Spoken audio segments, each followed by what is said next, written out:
whether you're hiring a car for work or for a holiday, you try to take care of it.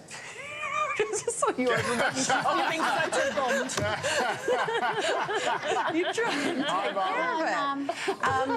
But are you at risk of being stung by a dodgy damage charge? Well, a whistleblower has told our next guest that it does happen, and some customers just wear the cost, which can be thousands of dollars. For more, we are joined by Fairfax Money columnist Nicole Pedersen-McKinnon.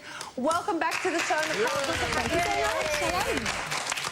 So your source alleges that these damage charges are sometimes inflated or not warranted in the first place.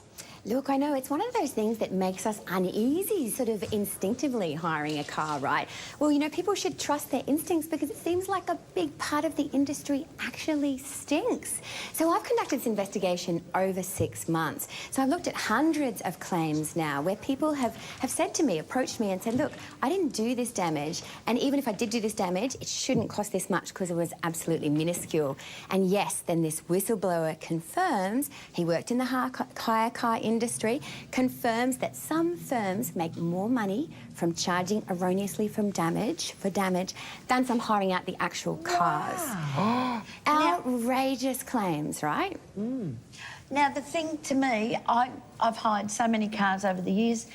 I go round with the person when I hire it, and we look and pick out spots and whatever, put it on the report, and then when I take it back, the same thing happens. Why are these people just dropping cars off and not going through that process? Yeah, absolutely, Denise. And the metadata on your phone is kind of our saviour right now. Like, we do have the power at our fingertips to literally video and even get the attendant in those videos is kind of a top tip. But I think what's generally happening, it's almost like opportunism. Like, it's a lot, 50% of the time, in fact, of the cases that I investigated were dropping off at airports. People were rushing for planes. Other times there were screaming kids involved, you know. It's that pressured situation where there's not time, but also the attendants at return at airports are often missing. It's often very difficult to find one. And again, it seems like they might even be making themselves scarce, allegedly. Sorry, so are you saying that they're actually building this into their profit structure, that they're relying on people not doing it, that it's actually become part of the business model? Well, look, we couldn't say that because that would be an enormous allegation, but it would appear that in these big franchised firms, don't forget that they kind of operate individually, some of them seem to have gone rogue. Some of them appear to have identified another way of getting a little bit more profit off the top. And just from the response that I got, it seems very likely. I mean, a couple of really interesting anecdotes I heard, for example. One person hired a car kind of as a hotel, kept it parked there and slept in it for the night. Didn't actually move it at all.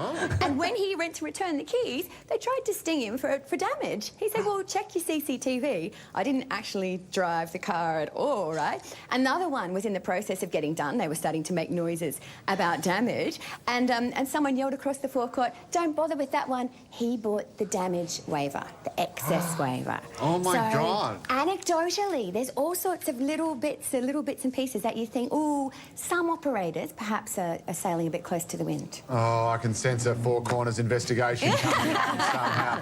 Now, you've heard the story, Nicole, but one couple who was told after returning the car that scuff marks had been found on a bumper. How on earth do you charge people for scuff marks? I know, right? I know. And this was really interesting because, again, there was no one available when they returned the car. And about 25 minutes later, they got the phone call saying, look, you've done damage. And they tried to take a huge amount because the amount they can take if you don't buy the excess cover is sometimes up to $5,000. Oh, my God. I know, right? The idea being that they're supposed to refund you what it doesn't cost them after that. So for this scuff mark, which I think you've seen the picture of, that was going to be $500, right? And so what they did was they actually went to the bank and said, no way, this is not okay. I can't even see it. So they refused the charge. If you squint... Yeah, I mean, you'd say it's wear and tear. If anything, it'd probably polish off, right? But they sick the debt collectors on this couple really swiftly. I'm so happy to say that after all the media attention that I guess I've brought on this, they had that completely reviewed. And, yeah, unfortunately, systems weren't followed and the hire car company dropped that. So that's a great victory. Now, and there's been lots of them, actually. Am I right in saying that it's not all it's not all grim and bad news. You have had one couple who had a win. They hired a van and the company said they damaged it. What happened there? Yeah, that's right, exactly. And this is where this all started. This was a person who approached me about kind of 8 months ago, saying that they'd hired a van to move some medical beds. They were doctors and they were just shifting. So they'd hired this van that was really kind of smashed and scratched up in the first place, and they had all the photos documenting this. And then when they got back 24 hours later, they had $5,000 taken off their credit card. So for these scratches, and it was, you know, this van was in a terrible state. So they fought and fought and fought. They cancelled credit cards. They had debt collectors on them, and yeah, after a couple of my stories, they had that claim dropped as well against them. So yeah, it's nice that finally people feel like there's a bit of a movement and a bit of a backlash by consumers about this, and they've got somewhere to go. I should go to Balmain Rentals, where if you bring the car back in one piece, they give you a medal. Now, where does the law stand on these damages claims? What action can people take, and is it just such a pain that people are prepared to pay the money rather than go through all the rigmarole and paperwork?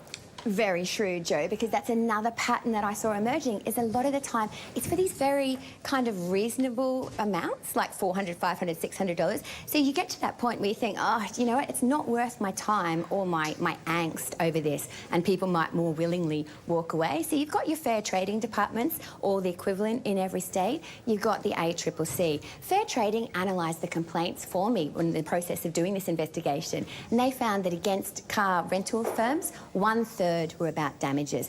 And that's very high when you think of, you know, what else can go wrong in terms of cars not being there and contracts not being honoured, etc., etc. So really, you know, your phone, as you say, Denise, that's the best thing, is to have the evidence yourself. Don't leave without everything being signed off properly before you go. Yeah, absolutely. Other tips you have to avoid being stung: take lots of photos, as we heard before, and after the hire. Never hire a car without excess insurance.